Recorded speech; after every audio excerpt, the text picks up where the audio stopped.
welcome to lesson number 3, polynomial functions and equations. And today we're going to be looking at using synthetic division to divide a polynomial by a binomial. Now the previous lesson was lesson number 2 on long division, and we're going to be skipping that, and we're going to be jumping ahead to using this synthetic division. It's a little bit faster. And here is just an example of how you would use long division. And again, we're not going to be looking at long division, but there are some things we need to identify when using synthetic division that is the same with long division. And so it's these four different constituents or components of a long division equation. And so we have the dividend, the quotient, the divisor, and the remainder. And so if I was dividing 3x cubed minus 7x minus 9 by x minus 2, one way we could write this is 3x cubed minus 7x minus 9 divided by x minus 2. And if that's the function if I am carrying out this operation on this polynomial, then there's a few things we gotta determine. So first of all, the dividend. Now the dividend is the number that is being divided. And so in this case, that's 3x cubed. I don't know why it's a 3xx, but this would be 3x cubed minus 7x minus 9. The quotient is the outcome of the dividend and the divisor. And so the quotient is this value up here, or the answer is 3x squared plus 6x plus 5. The divisor, that's the number that is being divided into the dividend. So that would be x minus 2. So x minus 2. And the remainder, in this case, is 1. So whatever is left over, that we can no longer separate into smaller parts. And so that would be 1.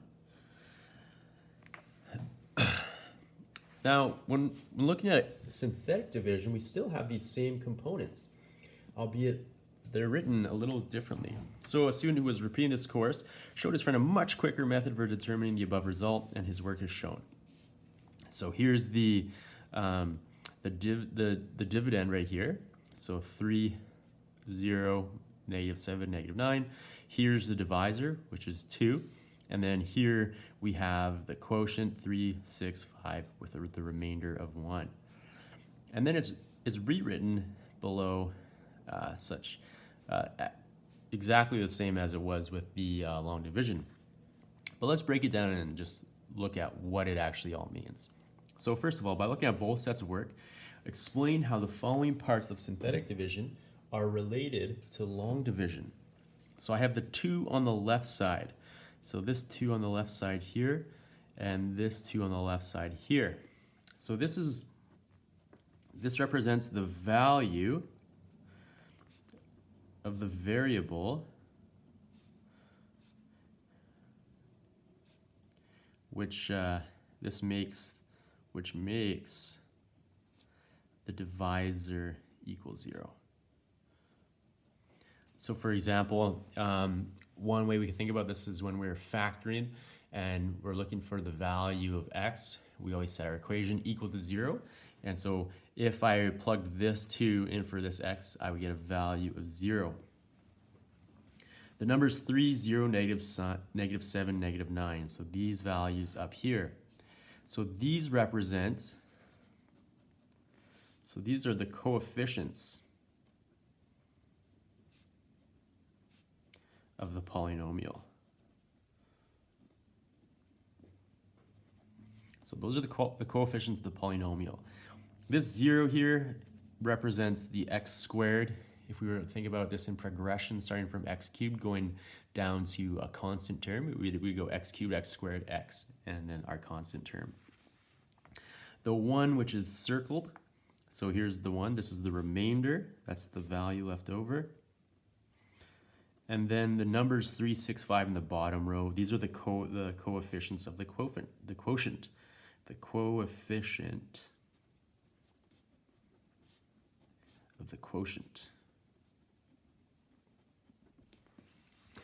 And last, can you identify how the sets of numbers 6, 12, 10, so these numbers here, 6, 12, 10, and then 3, 6, 5, 1 are obtained?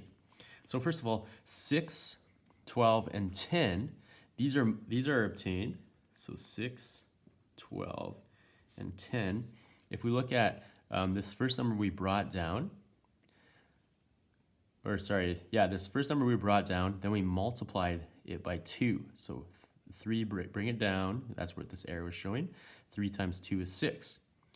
And then we continue, bring down or add 0 and 6, we get 2 times 6 is 12.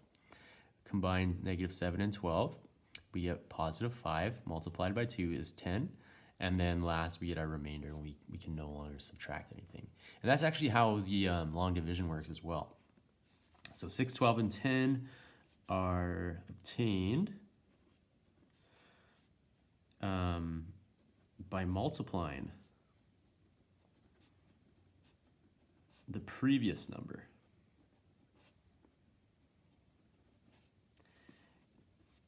In the bottom row by 2. And then we have 3, 6, 5, and 1. And these are obtained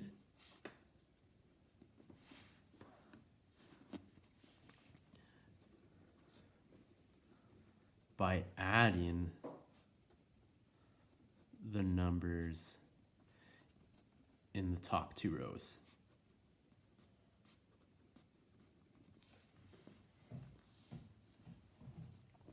Now let's look at an example of using synthetic division in order to determine the quotient and the remainder.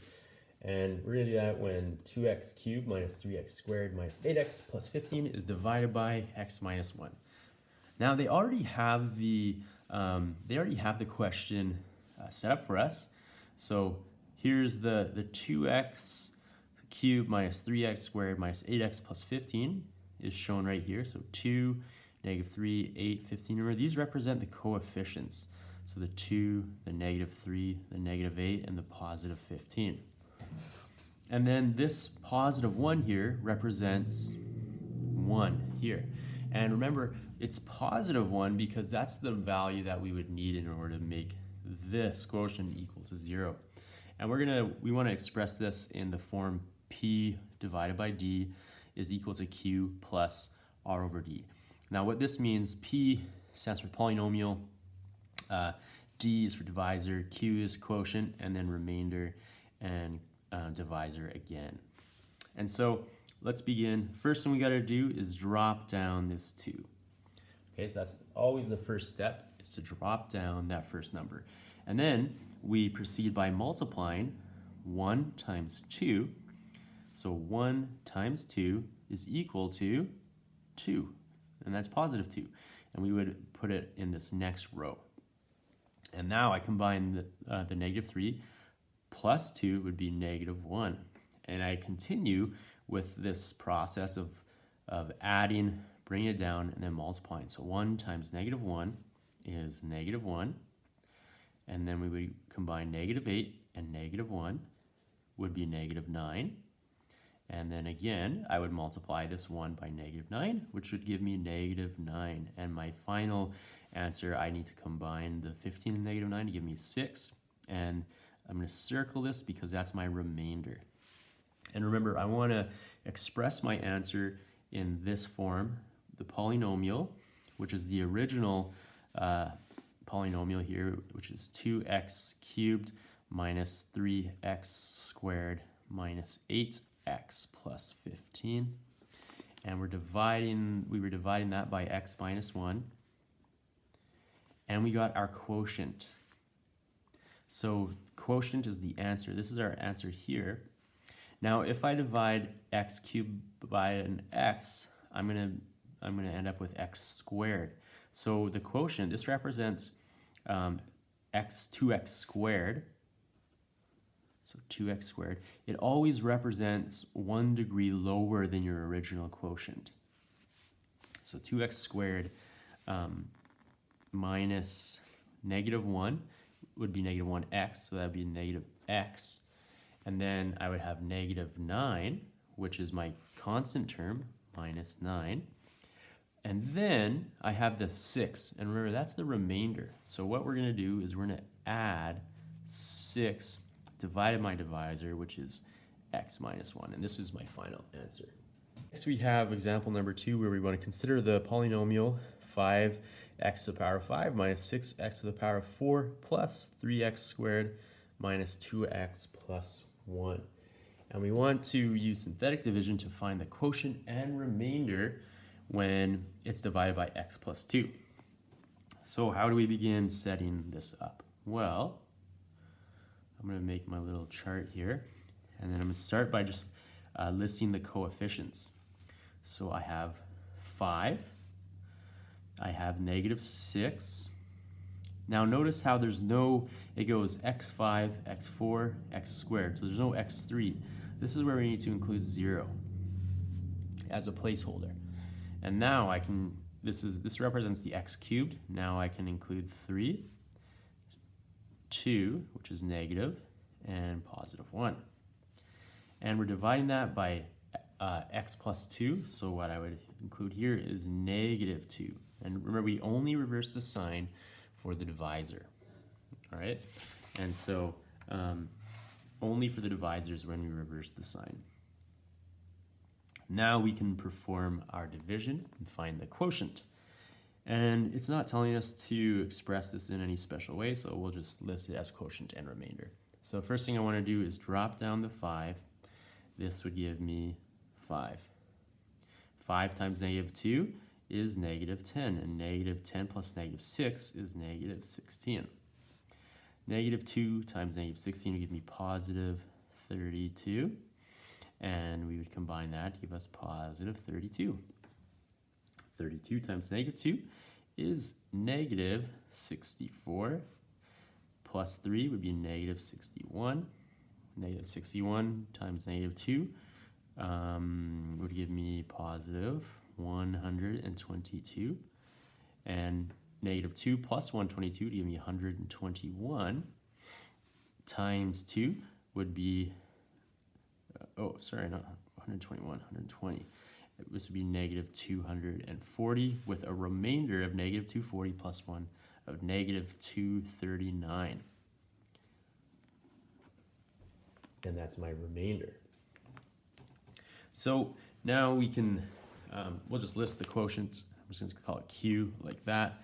And we would say 5x to the power of 4 minus 16x cubed plus 32x squared minus 61x plus 120 with a remainder of negative 239. Next, I'm going to find the value of the polynomial when x is replaced by negative 2. And so if we plug negative 2 in for x here, what do we get?